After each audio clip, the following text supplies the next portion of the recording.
Starkiller is one of the most powerful Jedi and Sith to ever live, but how powerful was he actually? Real name Galen Marek, Starkiller was born of two Jedi during the Clone Wars, Kento and Mali Marek. Galen was born the same year as Luke and Leia at the end of Revenge of the Sith.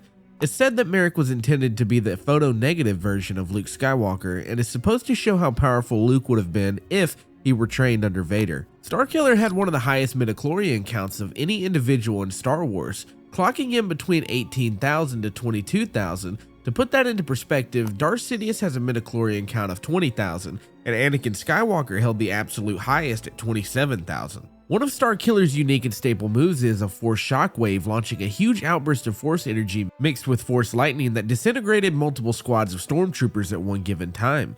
The energy that Starkiller was able to call on was so deadly it gave the effect of a mini nuclear bomb, yet Darth Vader was still able to walk through the storm of Galen Marek, which really puts power scaling into perspective and shows how short Starkiller still falls to the Emperor and his apprentice. Now, from his birth, Galen possessed an unusual strong connection to the Force.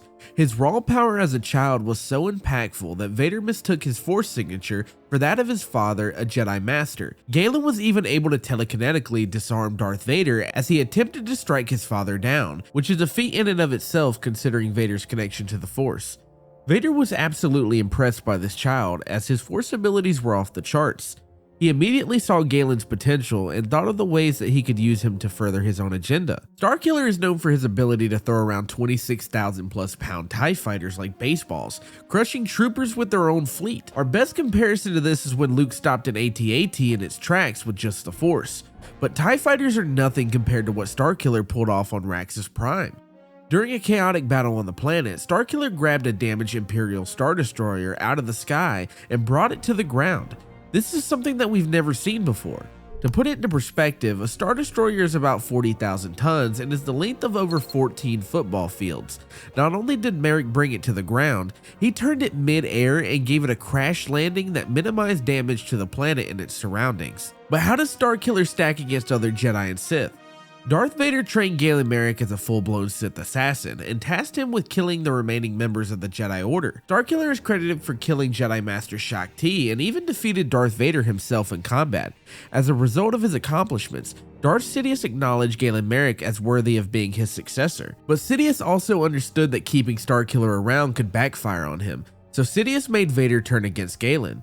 This was a win-win for Sidious regardless because he knew that Starkiller was powerful enough to be his apprentice, but if Galen somehow lost to Vader, then he would be taking out a very powerful individual in the process too. So Marek's life was very short-lived once he was on Sidious's radar. Eventually, Sidious himself would finally kill Starkiller, but Darth Vader had secretly made over 80 clones of Galen, all carrying the Force abilities of the original. Vader had hopes that one of his clones would have more power than the original, giving him a more powerful apprentice to overthrow Palpatine. To give you an idea, a clone that wasn't even fully developed was powerful enough to beat Boba Fett in a fight. These clones resulted in the Starkiller that is seen in The Force Unleashed too. So how does Starkiller fall into the overall strength of Force users? As we mentioned before, we use Anakin Skywalker as a ceiling for Force abilities, with his midichlorian count being 27,000. Palpatine is said to have had 20,000, and Grandmaster Yoda had 19,000. Starkiller has been calculated around 18,000 to 22,000 and is just behind Luke Skywalker, who is said to be at 23,000. But is Luke really stronger than Galen Marek?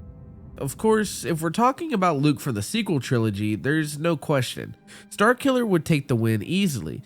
But Legends Grandmaster Luke Skywalker was very powerful and impressive in the Force and had similar abilities to Marek.